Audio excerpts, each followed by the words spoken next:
ఓం నమో వెంకటేశాయ. అందరికీ నమస్తే అండి. Welcome back to my channel Tirumala talks. నేను మీ లక్ష్మీ పూజిత. తిరుమల యొక్క డైలీ అప్డేట్స్కి స్వాగతం అండి. తిరుమల దర్శనానికి సంబంధించిన లేటెస్ట్ అప్డేట్స్ కోసం మన ఛానల్ యొక్క టెలిగ్రామ్ గ్రూప్లో మరియు వాట్సాప్ ఛానల్లో జాయిన్ అవ్వగలరు. వాటి యొక్క లింక్ అనేది ఈ వీడియో కింద డిస్క్రిప్షన్లో మరియు కామెంట్ సెక్షన్లో ఇవ్వటం జరిగింది. ఈరోజు ఈ వీడియోలో మనం ప్రస్తుతం తిరుమల కొండపైన దర్శనం యొక్క వివరాలను గురించి, అలాగే అలిపిరి మెట్ల మార్గం గురించి ఒక ఫేక్ న్యూస్ అయితే ప్రచారం అవుతోందండి. జనాలు దాన్ని నమ్మి మోసపోతున్నారు. దీనిపైన స్వయంగా టీటీడీ వారే స్పందించడం జరిగింది. వాటి యొక్క పూర్తి వివరాలను గురించి, అలాగే భక్తులు అడిగే కొన్ని ముఖ్యమైన దర్శనానికి సంబంధించిన సందేహాలను, వాటి యొక్క సమాధానాలను గురించి కూడా తెలుసుకుందాం. కనుక వీడియోని చివరి వరకు చూడండి. ముందుగా నిన్న అంటే సెప్టెంబర్ 29వ తేదీన తిరుమలలో స్వామివారిని మొత్తం 84,066 మంది భక్తులైతే దర్శనం చేసుకున్నారు. అందులో స్వామివారికి మొత్తం 29,044 మంది భక్తులు తలనీలాలను సమర్పించారండి. నిన్నటి రోజున తిరుమలలోని శ్రీవారి హుండీ యొక్క ఆదాయం అనేది 4,02,00,000 రూపాయలు. ఇక ఈరోజు కూడా ఎటువంటి దర్శనం టికెట్లు లేకుండా నేరుగా భక్తులను ఫ్రీ దర్శనానికి అయితే అనుమతిస్తున్నారండి. ఇలా టికెట్స్ లేకుండా నేరుగా వెళ్ళే ఫ్రీ దర్శనానికి ప్రస్తుతం 18 గంటల సమయం అనేది పడుతోంది. అలాగే తిరుపతిలో ఇచ్చే సర్వ దర్శనం టికెట్లను తీసుకుని దర్శనానికి వెళ్ళే భక్తులకు దర్శనానికి 5 గంటల సమయం పడుతోంది. 300 రూపాయల దర్శనం వారికి మరియు 500 రూపాయల దర్శనం వారికి దర్శనానికి 4 గంటల సమయం అనేది పడుతోంది. చిన్న పిల్లల సుపదం ఇన్ఫాంట్ దర్శనం అనేది ఈరోజు కూడా ఉందండి. ఈరోజు ఇన్ఫాంట్ దర్శనానికి 1 గంట సమయం, అలాగే విఐపి బ్రేక్ దర్శనం టికెట్లు కలిగి ఉన్న భక్తులకు కూడా దర్శనానికి 1 గంట సమయం అనేది పడుతోంది. దీన్ని బట్టి ప్రస్తుతం తిరుమలలో భక్తుల యొక్క రద్దీ అనేది చాలా ఎక్కువగా ఉందండి. నిన్న మొన్న శని ఆదివారాలు కావడంతో భక్తుల యొక్క రద్దీ ఎక్కువగా ఉందండి. ఇక రేపు అక్టోబర్ 1వ తేదీ, ఆ తర్వాత నుంచి సెలవు రోజులు ఉంటాయి. దసరా సెలవులు, దసరా పండుగ, బ్రహ్మోత్సవాలు ఉంటాయి. కాబట్టి ఇప్పట్లో తిరుమల రద్దీ అనేది తగ్గదు. తిరుమల కొండపైన ప్రస్తుతం చాలా రద్దీ అనేది ఎక్కువగా ఉంది. ఈరోజు కొత్తగా ఫ్రీ దర్శనంలో ఎంటర్ అయ్యే భక్తులకు మొత్తం దర్శనమై బయటికి రావడానికైతే 18 నుంచి 20 గంటల సమయం అనేది పడుతోందండి. భక్తులందరూ కూడా ఈ విషయాన్ని గమనించాలి. ఇక మొన్నటి నుంచి దసరా సెలవులు ఉన్నాయి కాబట్టి భక్తుల యొక్క రద్దీ ఇప్పటికంటే కూడా ఇంకా పెరిగే అవకాశం అనేది ఉంది. భక్తులు ఈ విషయాన్ని గమనించాలి. ఇప్పుడు తిరుమలకు సంబంధించి తాజాగా ఒక ఫేక్ న్యూస్ అనేది ఎక్కువగా ప్రచారం అవుతోంది. దీనిపై టీటీడీ వారు కూడా స్పందించారు. అదేంటంటే, ఇటీవలే తిరుపతి అలిపిరి పాదాల మండపం వద్ద గోశాల పక్కన టీటీడీ వారు మామూలుగా భక్తుల కోసం దివ్య దర్శనం టోకెన్లు త్వరలో జారీ చేసేందుకు తాత్కాలికమైన షెడ్లు, క్యూ లైన్లనైతే ఏర్పాటు చేస్తున్నారండి.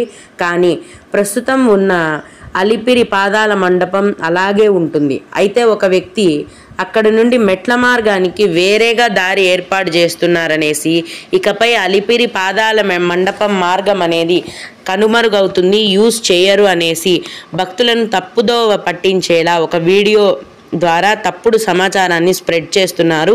టీటీడీ వారు ఇది తెలియజేశారండి. మెట్ల మార్గాలలో ఎన్ని షెడ్లు, ఎన్ని తాత్కాలికమైన క్యూ లైన్లు ఏర్పాటు చేసినా కూడా అలిపిరి మెట్ల మార్గం మరియు శ్రీవారి మెట్ల మార్గం అనేది ఎప్పుడు కూడా భక్తులకు అందుబాటులోనే ఉంటుందండి. ఎవరైనా అవి మూసేస్తున్నారని ఇలా ఫేక్ న్యూస్ చెప్తే తప్ప నమ్మద్దనేసి టీటీడీ వారు తెలియజేశారండి. ఇలాంటి తప్పుడు వార్తలు నమ్మి మోసపోకుండా టీటీడీ యొక్క అఫీషియల్ వెబ్సైట్లు ఉన్నాయండి. ఆ వెబ్సైట్ యొక్క లింక్ అనేది నేను ఈ వీడియో కింద డిస్క్రిప్షన్లో ఇస్తున్నాను. ఆ వెబ్సైట్లో ఇచ్చే టీటీడీ వారి సమాచారాన్ని మాత్రమే నమ్మండి. ఇది టీటీడీ వారు కూడా తెలియజేయడం జరిగింది. ఇక భక్తులు అడిగే కొన్ని ముఖ్యమైన దర్శనానికి సంబంధించిన సందేహాలను, వాటి యొక్క సమాధానాలను గురించి తెలుసుకుందాము. అయితే ఇవి అడిగిన వారికే కాకుండా దర్శనానికి వెళ్ళే ప్రతి ఒక్కరికి కూడా ఉపయోగపడతాయండి. ఒక భక్తుడు వైకుంఠ ఏకాదశి రోజు శ్రీవాణి ట్రస్ట్ డొనేషన్ చేస్తే మొదటి గడప దర్శనం ఉంటుందా, ప్లీజ్ రిప్లై అని అడిగారండి. 2025 జనవరి 10వ తేదీన వైకుంఠ ఏకాదశి ఉండండి. జనవరి నెలకి సంబంధించిన అన్ని రకాలైన దర్శనం టికెట్లను, ఈ శ్రీవాణి ట్రస్ట్ డొనేషన్ టికెట్లను కూడా అక్టోబర్ నెల చివరి వారంలో విడుదల చేస్తారండి. అయితే వైకుంఠ ఏకాదశి తేదీకి ఆ టికెట్ల కోటాను విడుదల చేస్తారా లేదా అనేది రిలీజ్ చేసినప్పుడే మనకి తెలుస్తుంది. ఆ టైంకి రిలీజ్ చేసినప్పుడు వైకుంఠ ఏకాదశికి అవైలబుల్గా ఉంటే మీరు డొనేషన్ చేసి శ్రీవాణి దర్శనానికి వెళ్ళొచ్చు. అలాగే బ్రేక్ దర్శనం జనవరి నెల 21 నుంచి 25 తేదీలలో చేసుకోవచ్చా అని అడిగారండి. శ్రీవాణి విఐపి బ్రేక్ దర్శనం అయితే మీరు అక్టోబర్ నెల చివరి వారంలోనే జనవరి నెలకు సంబంధించిన బ్రేక్ దర్శనం టికెట్లను బుక్ చేసుకోవాలి. రికమెండేషన్ లెటర్ అయితే గనక మీరు వెళ్ళాలనుకునే తేదీలలో శుక్ర శని ఆదివారాలలో లేకుండా చేసుకోండి. ఎందుకంటే శుక్ర శని ఆదివారాలలో రికమెండేషన్ లెటర్స్ దర్శనాన్ని క్యాన్సిల్ చేశారు. ప్రతి వారం కూడా సోమవారం నుంచి గురువారం వరకు మాత్రమే లెటర్స్ పైన దర్శనం అనేది ఉంటుంది. దీన్ని బట్టి మీరు లెటర్ రాయించుకొని దర్శనానికి వెళ్ళొచ్చు. ఇంకొకరు శ్రీవారి మెట్టు ఏ సమయంలో వెళ్ళి లైన్లో నిలబడితే టికెట్స్ దొరికే అవకాశం ఉంటుంది అని అడిగారండి. శ్రీవారి మెట్ల మార్గం స్టార్టింగ్ పాయింట్లో టికెట్స్ ఇస్తారండి.